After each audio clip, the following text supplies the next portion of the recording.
الإسلام ديني ومحمدا رسول الله.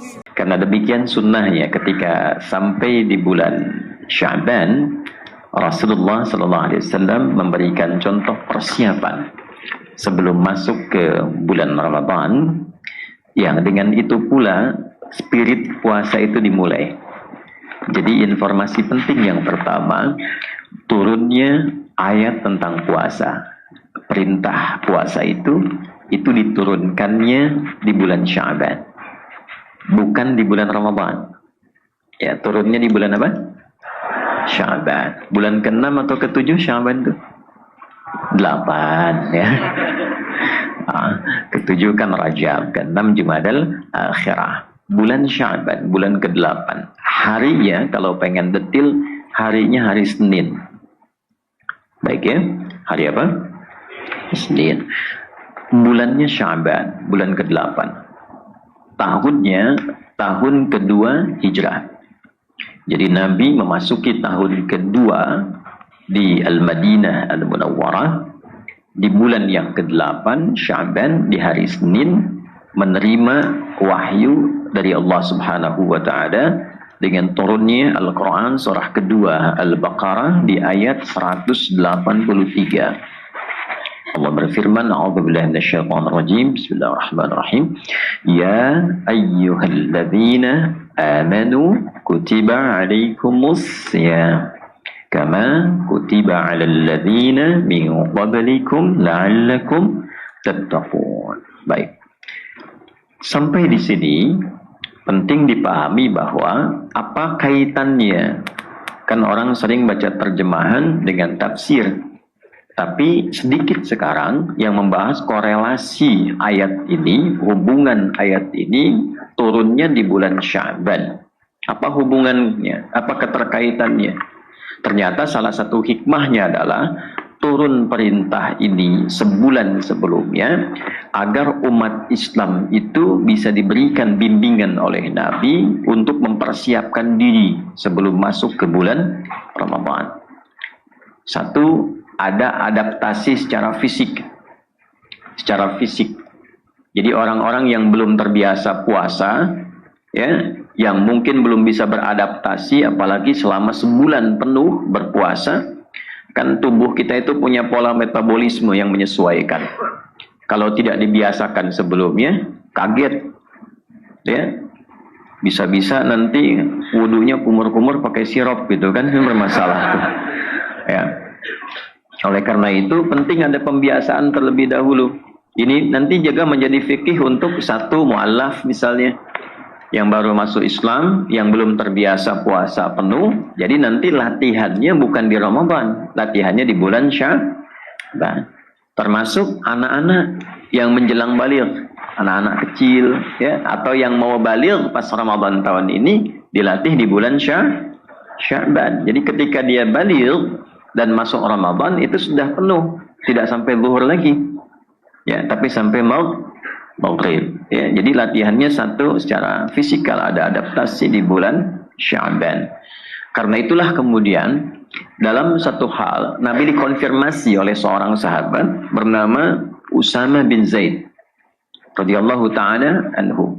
Kisah ini didokumentasikan oleh Imam Muslim dalam kitab sahihnya, Sahih Muslim, nomor hadis 2357. 2357. Ketika beliau bertanya, "Aw kama qala ya Rasulullah, lam araka tasumu." Awasnya dalam satu riwayat atau dalam satu tafsiran, sunnatan kama tasumu Sya'ban. Ya, paham? Tidak. Ini, ya Rasulullah, beliau bertanya, lam araka tasum. Saya tuh jarang melihat Anda, memperhatikan Anda menunaikan puasa sunnah itu, ya, sebanyak puasa sunnah di bulan Sya'ban. Nah, jadi poin pertama, sahabat itu dalam setiap tindakannya, tutur, perilaku, akhlaknya, itu seling memperhatikan Nabi. Karena memang pedoman utamanya jelas. Quran surah ke-33 Al-Ahzab di ayat ke-21. Laqad kana lakum fi Rasulillahi uswatun hasanah. Atau dalam satu riwayat Qalun dan Warsh dari Nafi' iswatun hasanah. Ya. Jadi bisa dibaca uswah, bisa dibaca iswah. Nah, ada qudwah, ada uswah, itu berbeda. Ya, kalau qudwah itu satu bentuk keteladanan yang diikuti kita akan menjadi baik. Jadi ada satu bentuk keteladanan, bila diikuti kita pun akan mendapatkan aura kebaikan ya. Jelas ya? Oke. Tapi kalau uswah adalah bentuk keteladanan yang bila diikuti kita mendapatkan kebaikannya, dan dalam saat yang sama kita pun menjadi teladan untuk orang lain. Gitu. Jadi kalau kita mengikuti semua yang melekat pada Nabi, baik sifat, sikap, perilakunya, bukan hanya akan merubah kita menjadi orang baik, tapi saat yang bersamaan kita juga akan menjadi teladan bagi orang sekitaran kita. Nggak percaya silahkan ya. Dari yang kecil-kecil, karena itu harakatnya bisa dibaca dengan kasrah. Riwayatnya dari Qalun, Warsh, dari Imam Nafi' Al-Madani. Imam Nafi' Al-Madani itu badannya tinggi besar. Kalau dari Madinah itu biasanya ibu rambutnya keriting atau lurus?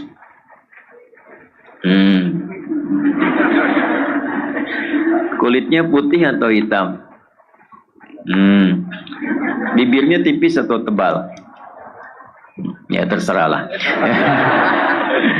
Imam Nafi' Al-Madani itu secara fisik, secara ideal, mungkin orang melihatnya tidak biasa, tapi inilah kuasa Allah untuk menunjukkan mukjizat Al-Quran, keutamaan Al-Quran. Secara fisik itu tinggi, kulitnya hitam, bibirnya tebal, pendengarannya bermasalah, tidak terlampau jelas kalau mendengar. Tapi perhatikan bagaimana Al-Quran memberikan sebuah aura yang mengangkat seorang hamba menjadi begitu istimewa. Imam Nafi' Al-Madani ini bisa melihat kesalahan orang dalam membaca Al-Quran dan mengetahuinya hanya sekedar melihat gerakan bibirnya saja. Imam Nafi'. Dan yang kedua, setiap beliau berbicara dan mengeluarkan kata, itu keluar bau harum di lisannya. Itu Imam Nafi' Al-Madani. Itu bagaimana Allah memuliakan dengan kemuliaan Al-Quran.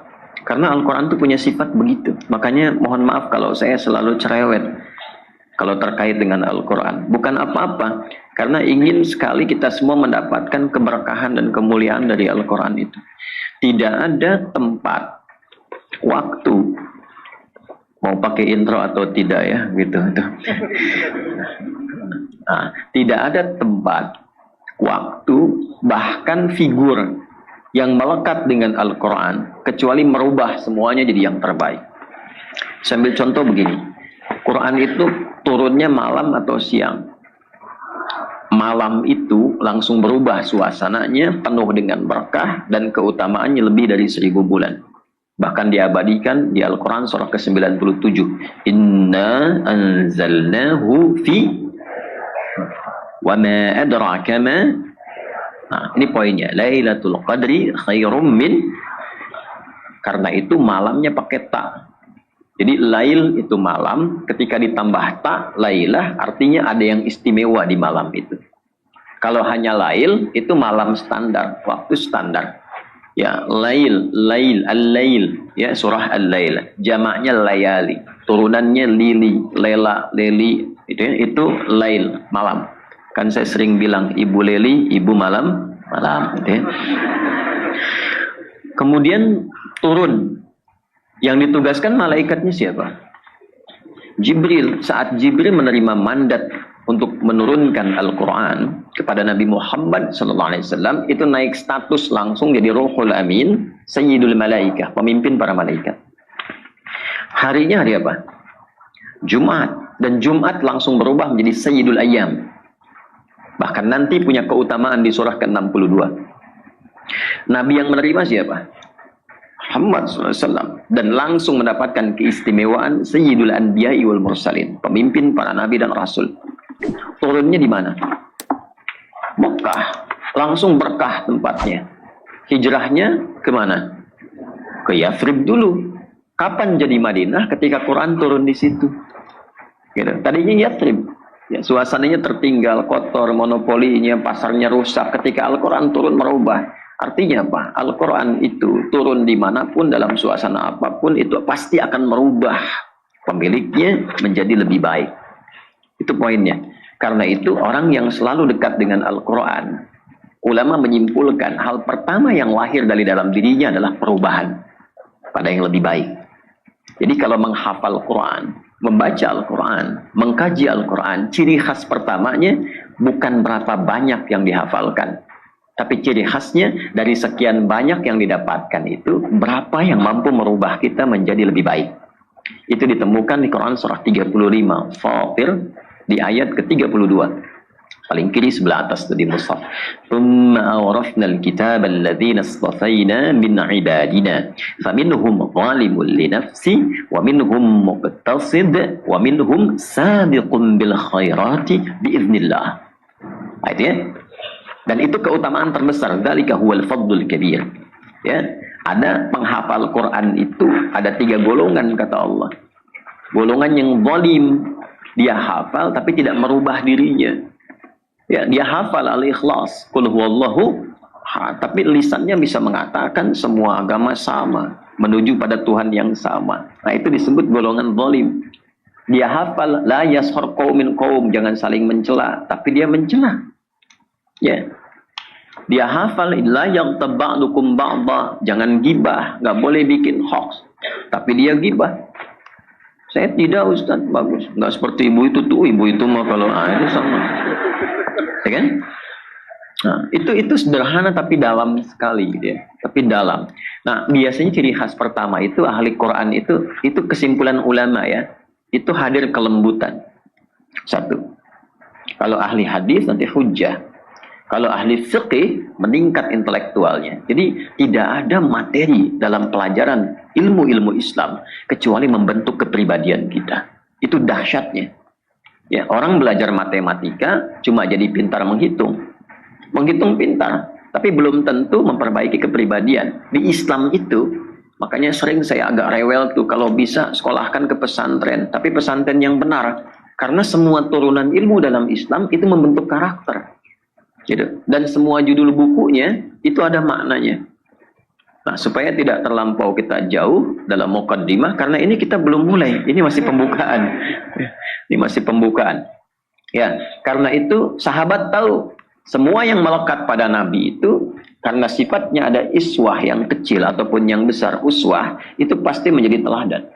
Ya, kalau Anda tidak percaya, ambil yang kecilnya. Yang sederhananya, yang simpelnya, yang berharokat kasrah. Kasrah itu kan dari kata kasrah zujaz.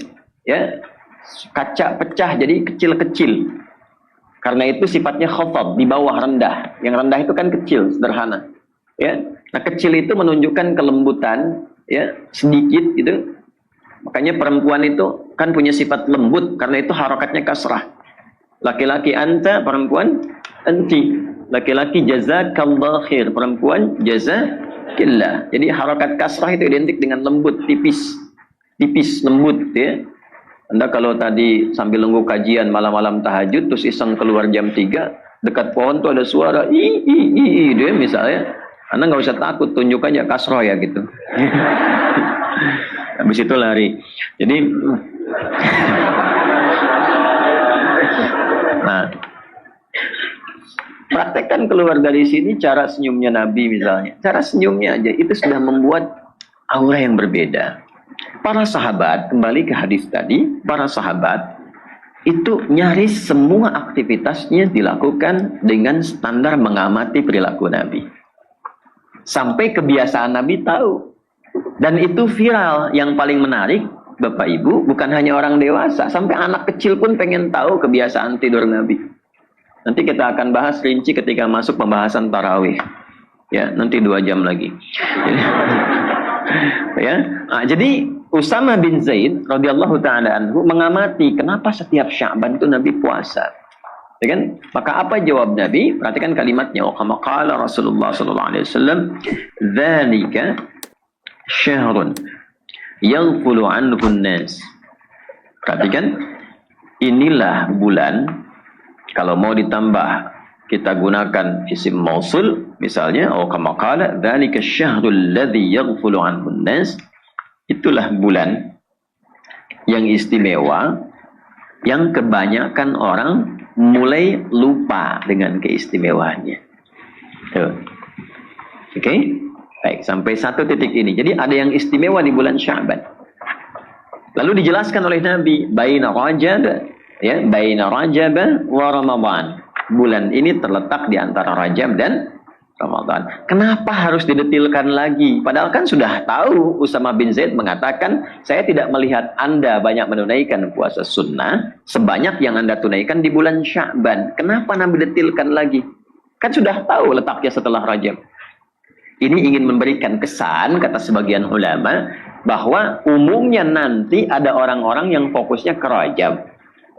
Isra Mi'raj misalnya kan, ya, diperingati, diikuti, dipahami tentang sholatnya, diamalkan, dikaji. Banyak peringatan Isra Mi'raj.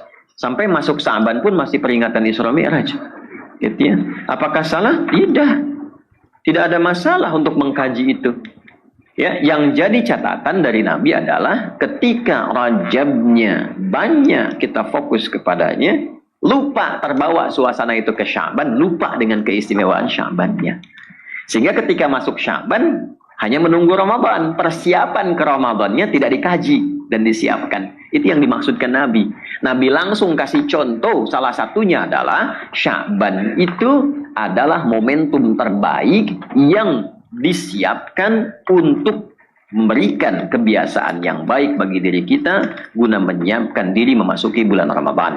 Salah satunya apa? Memperbanyak amal soleh supaya amal itu bisa dibiasakan di Ramadan.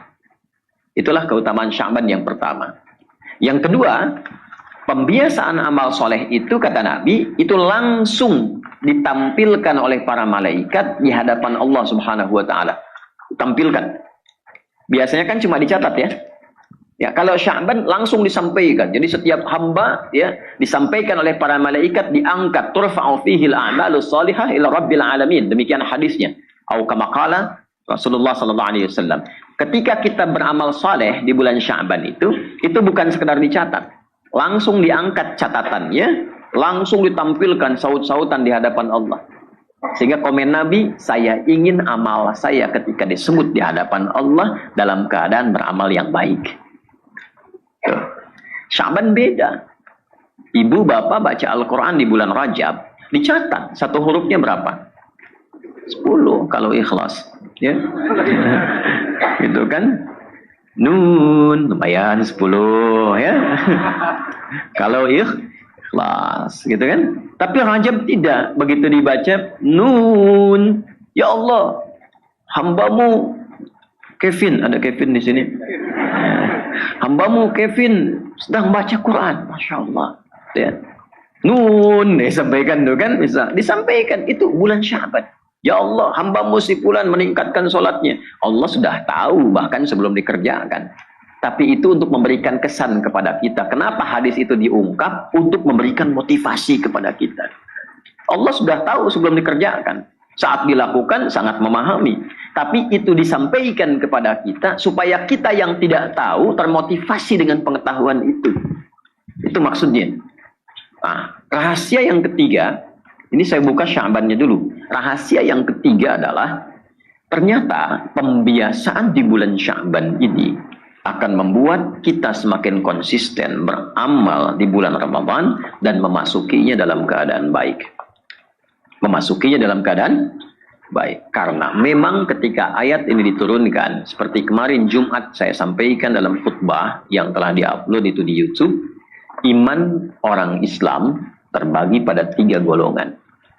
Berapa golongan? Yang tipis, yang standar, dengan yang kuat.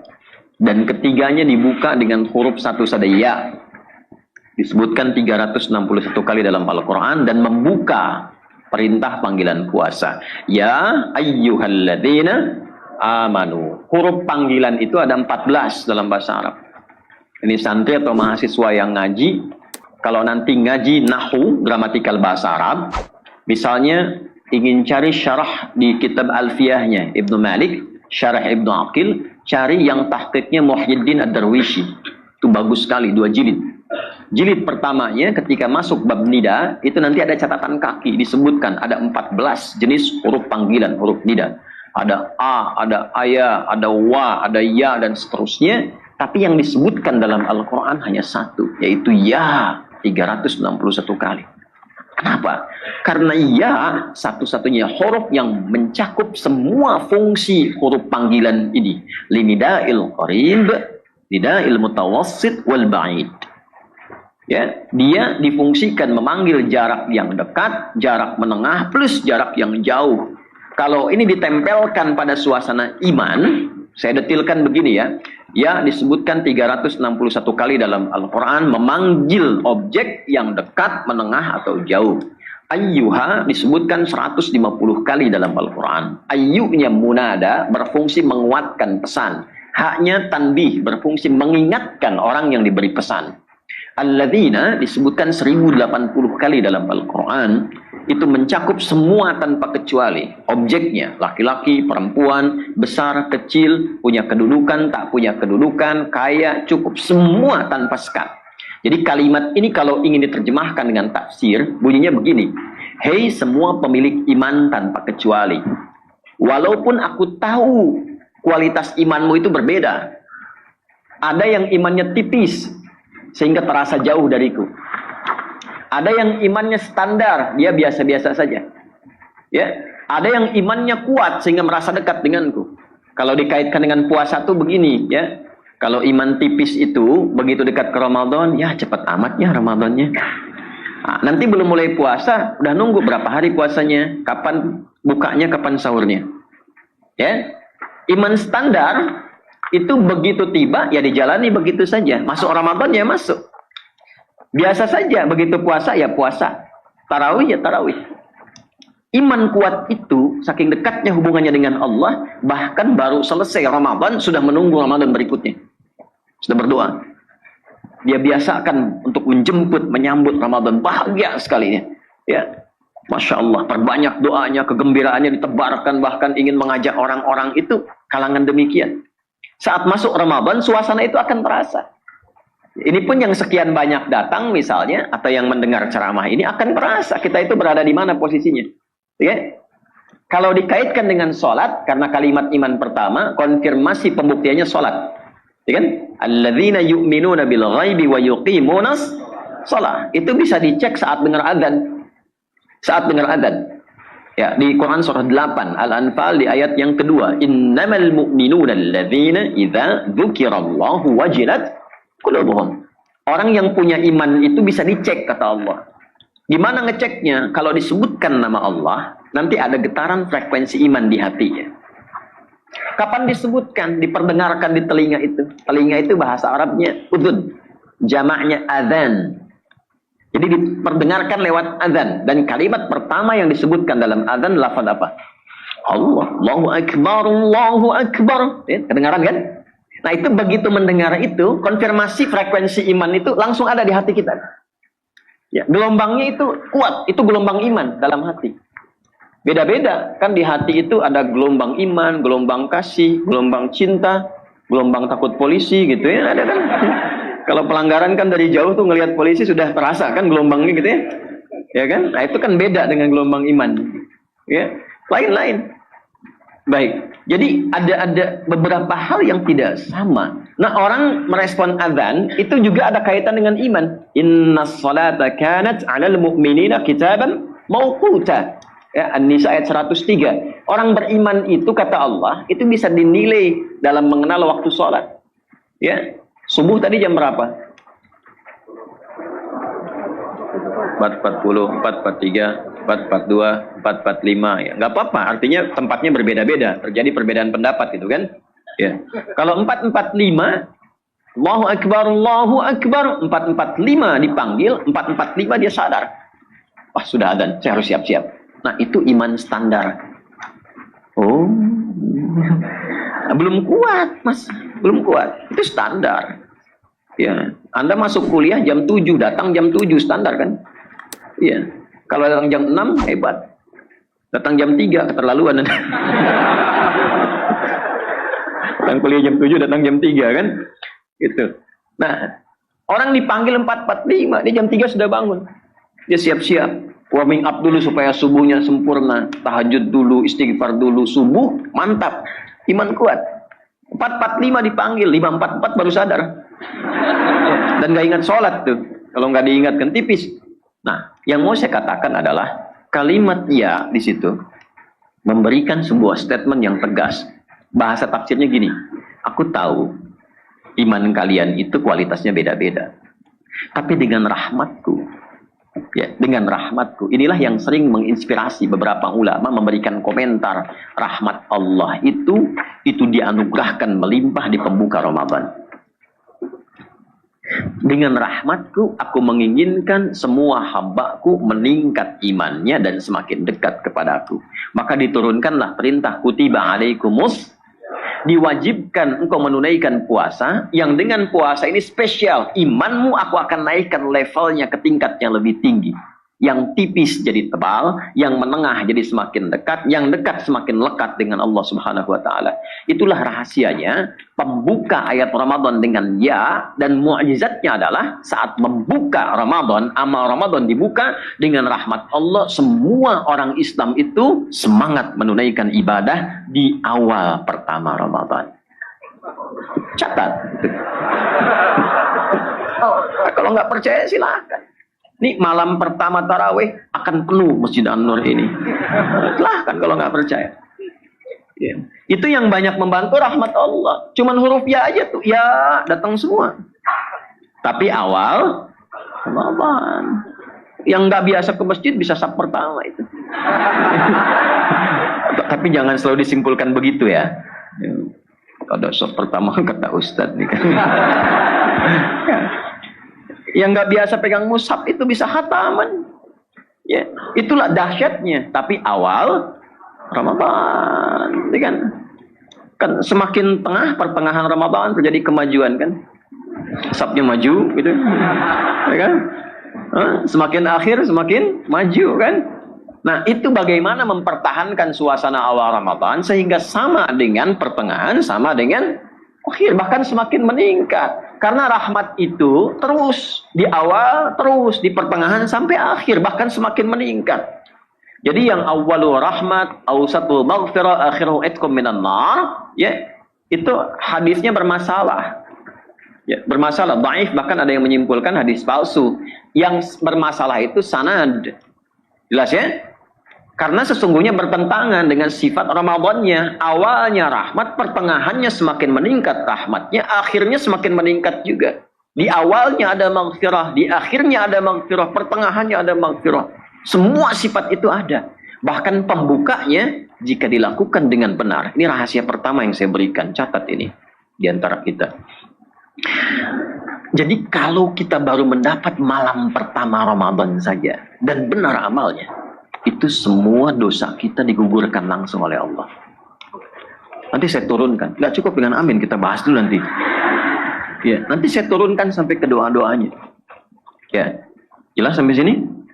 Nah, kalau jelas mari kita akhiri kajian kita. Langsung masuk. Nah, jadi kalau kita tidak punya kesiapan di bulan Sya'ban ini, satu, fisik nggak siap. Itu poinnya. Dua, kondisi kita nggak baik. Bukan kita, maaf ya. Kondisi orang yang akan ke Ramadan itu nggak baik. Saya nggak mau ikutan maksudnya. Nah, yang ketiga, ini yang paling penting. Nabi mencontohkan, mengajarkan, dan menunjukkan kurikulum Ramadan. Sejak bulan Sya'ban. Kegiatan apa saja, program apa saja yang bisa dibuat menjadi kurikulum supaya kita bisa catat orang sekarang. Nanti catatan itu dibawa saat masuk Ramadan. Dan punya target. Sehingga nanti tidak bingung, tahu malam mau ngerjain apa, pagi ngerjakan apa, siang melakukan apa, targetnya berapa, begitu caranya. Ya. Bukan sahur, tidur lagi, habis subuh, tidur lagi, kerja singgah ke musola, tidur, nah kan, nunggu buka. Gitu. Yang diandalkan hadis palsu kan, tidurnya orang puasa adalah ibadah. Hadis palsu. Jelas. Walaupun maknanya ada yang benarnya jika disandingkan dengan maksiat. Orang tidur itu berpahala ketika diniatkan menghindari maksiat. Oh, gitu ya. Ayo tidur. Tapi kalau saya sedang ngajar Anda tidur itu maksiat. Jelas. Nah, sekarang di titik inilah pentingnya kita mengetahui kurikulum Ramadan. Maksud saya kita paham kenapa kita bikin judul itu. Dan ini bagian dari sunnah Nabi. Supaya kita bisa beradaptasi dan menyiapkan diri sebelum masuk ke Ramadan.